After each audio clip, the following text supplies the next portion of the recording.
Hello students, Hindi व्याकरण में हम अपना अगला चैप्टर सर्वनाम के बारे में पढ़ेंगे। सर्वनाम दो शब्दों से मिलकर बना है, सर्व प्लस नाम, अर्थात सब के लिए नाम। ये शब्द सभी नामों के लिए प्रयोग किए जा सकते हैं। एक ही सर्वनाम शब्द अलग अलग व्यक्तियों या प्राणियों के लिए बोला या लिखा जा सकता है। जैसे रिया मेरी बहन है, वह बहुत तेज़ दौड़ती है। आशीष मेरा मित्र है, वह बहुत होशियार है। तो दोनों वाक्यों में लड़का और लड़की दोनों के लिए वह शब्द का प्रयोग किया गया है। तो इस प्रकार संज्ञा या सर्वनाम के जो शब्द संज्ञा शब्दों के स्थान पर प्रयोग किए जाते हैं उन्हें सर्वनाम कहते हैं। सर्वनाम शब्द स्त्रीलिंग तथा पुल्लिंग दोनों में समान रहते हैं। जैसे लड़का, लड़के के लिए वह जा रहा है, लड़की के लिए वह जा रही है। सर्वनाम के एक वचन और बहुवचन रूप भी होते हैं।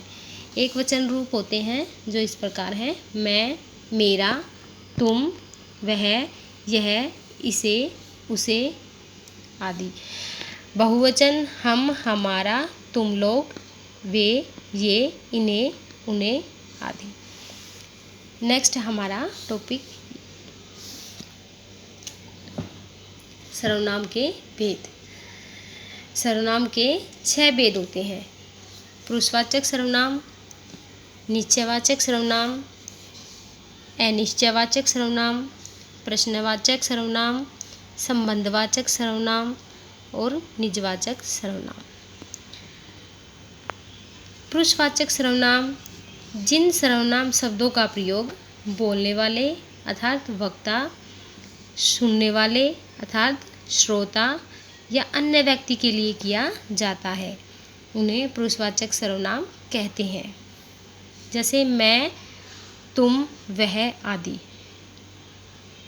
पुरुषवाचक सर्वनाम 3 प्रकार के होते हैं: उत्तम पुरुषवाचक, मध्यम पुरुषवाचक, अन्य पुरुषवाचक।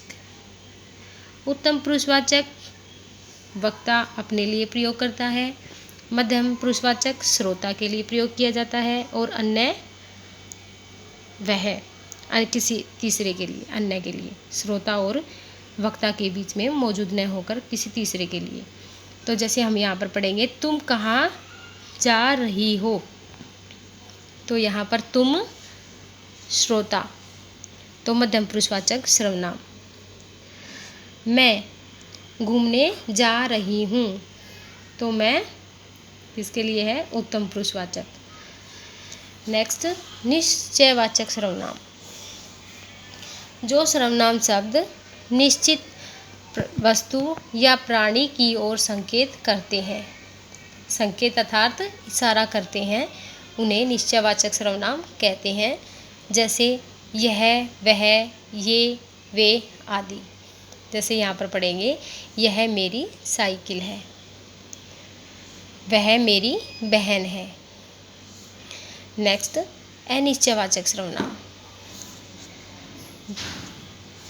जो सर्वनाम शब्द किसी अनिश्चित प्राणी या वस्तु की ओर संकेत करते हैं उन्हें अनिश्चयवाचक सर्वनाम कहते हैं। जैसे कोई, कुछ, किसी आदि।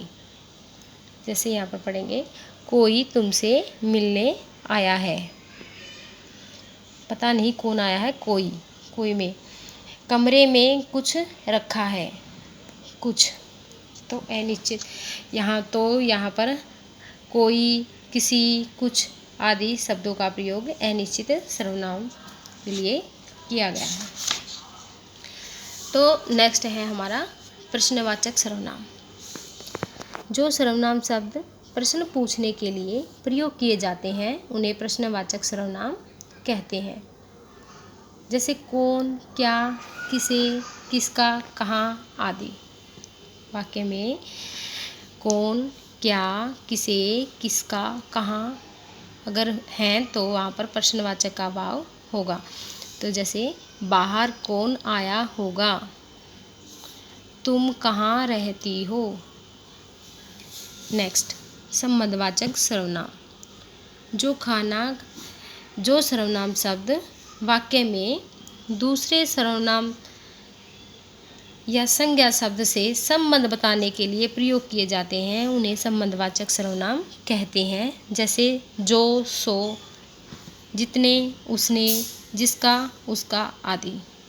जैसे जो खाना खा रही है वह मेरी बहन है।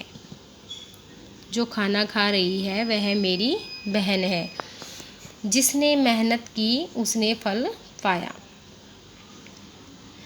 नेक्स्ट, निजवाचक सर्वनाम। निज अर्थात अपना। जिन सर्वनाम शब्दों का प्रयोग अपने लिए किया जाता है उन्हें निजवाचक सर्वनाम कहते हैं। जैसे स्वयं, खुद, अपने आप आदि।